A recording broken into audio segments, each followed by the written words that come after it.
सांगलीतील सेवानिवृत्त पोलीस कल्याणकारी असोसिएशनच्या वतीनं आज कृष्णा मॅरेज हॉलमध्ये सभासदांची वार्षिक मीटिंग संपन्न झाली आहे। सदर मीटिंगमध्ये मिरजेतील प्रसिद्ध हृदयरोग तज्ञ डॉक्टर रियाज मुजावर यांनी अनेक हृदयरोग्यांवर यशस्वी उपचार केल्यानं त्यांचा सपत्नीक सत्कार करण्यात आला। यावेळी कोल्हापुरातील आयजी ऑफिस पुण्याला स्थलांतरित करू नये यासह निवृत्त पोलीस कर्मचाऱ्यांच्या अनेक प्रश्नांवर ठराव मांडण्यात आले। यावेळी अध्यक्ष सेवानिवृत्त पोलीस निरीक्षक चंद्रकांत शिंदे, उपाध्यक्ष गजानन शिंदे, खजिनदार मोहम्मद सनदी, रामसिंग राजपूत, सुनील भिसे, पांडुरंग मोरे, राजकुमार जंगम, नंदकुमार दळवी, सुरेश पाटील, श्रीकांत जाधव, सुमन कुदळे आदींसह अनेक निवृत्त पोलीस कर्मचारी उपस्थित होते। पाहूया।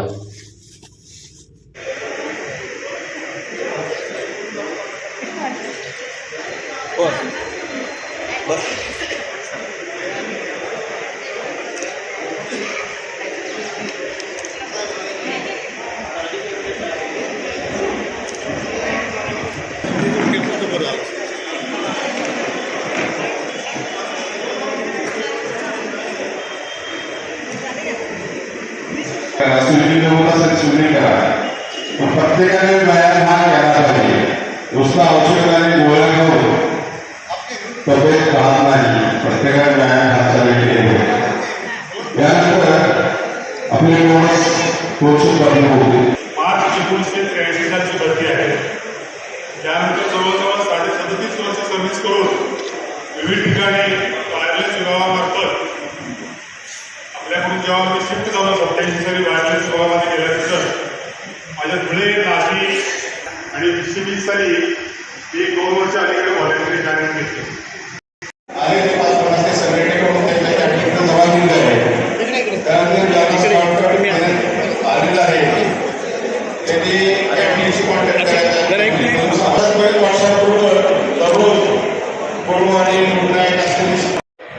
आज रोजी सांगलीमध्ये सेवानिवृत्त कर्मचारी कल्याणकारी असोसिएशन सांगली येथे वार्षिक सर्वसाधारण मीटिंग घेण्यात आली।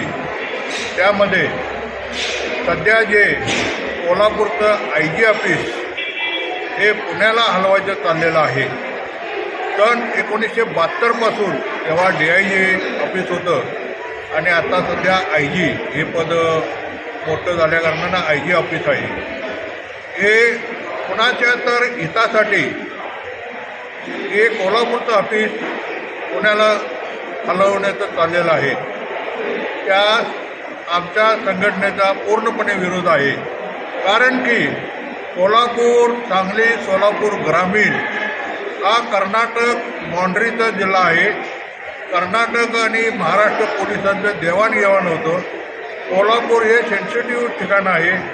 सध्या भरपूर राजकीय वातावरण किंवा गुन्हेगारी संघर्ष करावा लागतो।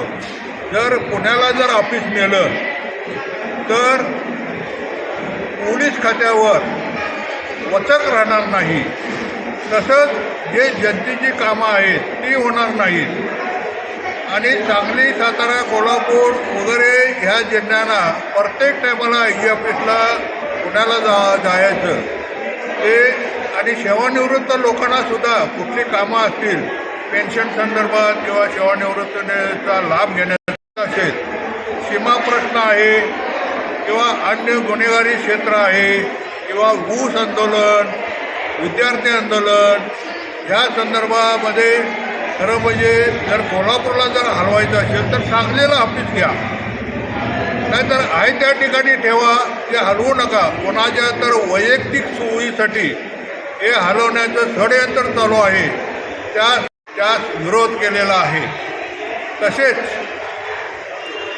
आमच्या सेवानिवृत्त लोकांना निवृत्त होताना पेन्शन विक्री असते, त्यामध्ये 40% पेन्शन विक्री केली जाते। शासनाच्या नियमानुसार मान्य आहे, परंतु 15 वर्ष पेन्शन विक्रीचे पैसे कट होतात। हिशेब जर केला तर 11 वर्ष 3 महिन्यामध्येच ते पैसे परतफेड केले जातात। जवळजवळ 4.5 वर्षाची पेन्शन ही शासन आपल्या आपल्या तिजोरीत जास्त ओढून घेते. तरी कोर्टाने काय आदेश काढलेले आहेत किंवा शासनाने आदेश काढलेले आहेत इतर राज्याच्या, त्या पद्धतीनं सर्व पेन्शनर लोकांना 11 वर्षे 3 महिने त्यांची पेन्शन कट व्हावी. ज्यांची जादा पेन्शन कट झालेली आहे, काही जणांचे 12 वर्ष 14 वर्ष 15 वर्ष नोकरी पेन्शन कट झालेले आहे, त्यांना ते मिळावे याकरता आमच्या संघटनेमार्फत ठराव केलेला आहे की जी जादा रक्कम जे पेन्शनचे कट होते ते होऊ नये. महाराष्ट्र शासनाने त्याची दखल घ्यावी. या पद्धतीने एक आंदोलनाच्या दृष्टिकोनातून आम्ही सुरुवात केलेली आहे. त्या कर्मचाऱ्यांना सेवानिवृत्तीनंतर जसे ज्या पद्धतीनं मिलिटरी लोकांना पेन्शन, त्यांच्या फॅमिलीला पेन्शन हे मेडिकल सुविधा मिळते, त्या पद्धतीनं पोलीस जरी मिलिटरीचे लोक 17 वर्ष 14 वर्ष 16 वर्ष 20 वर्ष नोकरी करतात, त्यांना आयुष्यभर मेडिकल सुविधा मिळते. पोलीस खात्यातले सुद्धा लोक रात्रंदिवस कष्ट करून जागरण करून हे करून त्यांचे शरीर खरं म्हणजे बऱ्याच आजारांनी त्रस्त झालेले असते आणि रिटायर झाल्यानंतर त्यांना त्यांच्या पैशामध्ये जो खर्च भागत नाही, पेन्शनमध्ये खर्च भागत नाही. तरी पोलीस खात्यातील सर्व कर्मचाऱ्यांच्या फॅमिलीला मेडिकल सुविधा मोफत मिळाव्या. जरी शासनानं पांढरं रेशन कार्ड किंवा इतर काही सुविधा हे केलेल्या असल्या तरी पोलीस खात्यातल्या लोकांना मिलिटरीप्रमाणे सर्व मेडिकल सुविधा मिळाव्या ही शासनाला विनंती आहे.